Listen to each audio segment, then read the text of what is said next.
Être au centre de sa vie, ça veut juste dire passer de la réaction ou la soumission à la création.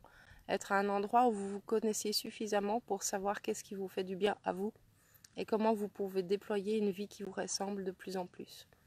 Donc l'idée, c'est d'outiller les gens en 2 mois pour avoir de plus en plus d'autonomie dans votre vie et pour que vous puissiez faire ensuite le chemin tout seul et être votre propre coach. Trouver ses buts et provoquer sa destinée.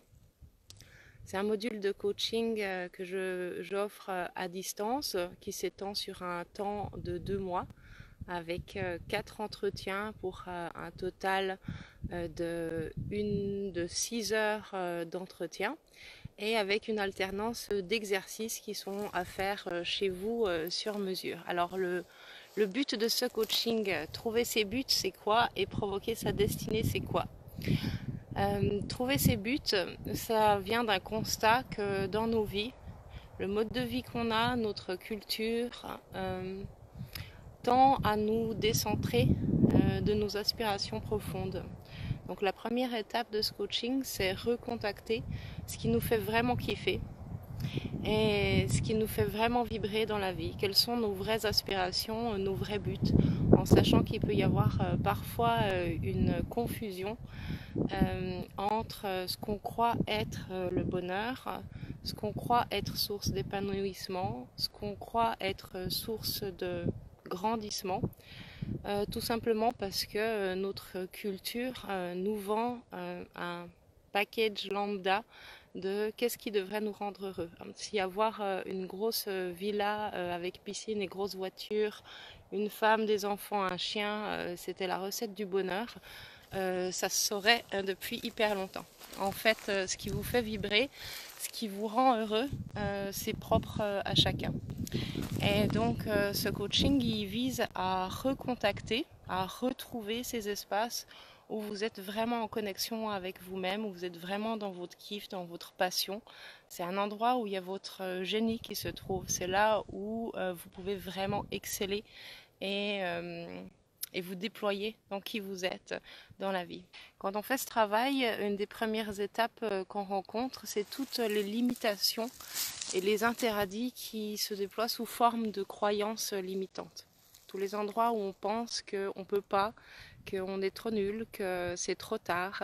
Alors ça, c'est des formes classiques et tout le monde les connaît un peu. Et puis il y a des formes plus subtiles, des interdits au bonheur, des interdits à la réussite.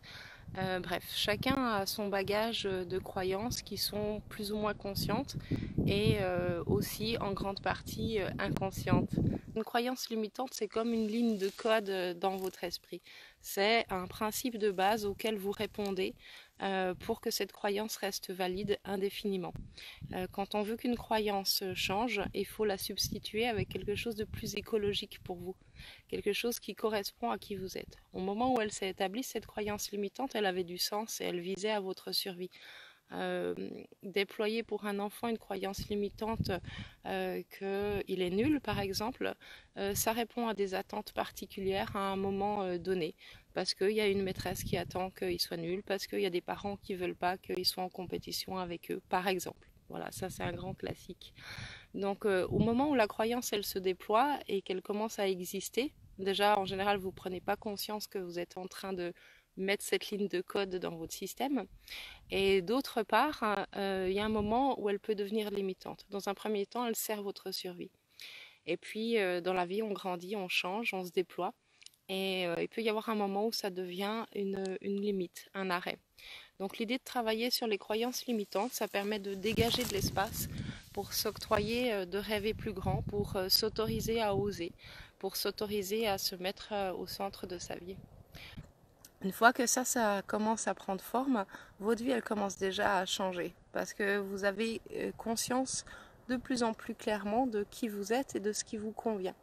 De là se déploie la notion d'attitude, de trouver l'attitude, la posture qui est la vôtre. Elle est juste pour vous et elle appartient qu'à vous et elle est conforme à votre écologie qui est propre. Donc moi, je vous accompagne là-dedans et petit à petit, on bascule dans ce qu'on va nommer la notion de discipline ou de passage à l'acte ou de passage à l'action. comment on passe du rêve à une mise en forme qui vous permet concrètement au quotidien de poser des petits gestes qui vont dans le sens de vos aspirations profondes, de vos buts à moyen terme, à court terme ou à très long terme. Quand on gagne en clarté, on gagne la capacité de faire des choix de plus en plus conscients, qui ne sont pas des choix qui sont posés d'une place de réaction, de déterminisme ou de croyances limitantes.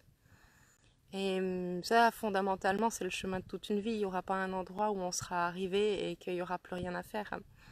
Néanmoins, on peut tous les jours faire ce mouvement de se regarder avec un peu plus d'honnêteté pour se comprendre un peu mieux et pour s'offrir une vie qui est à la mesure de qui on est.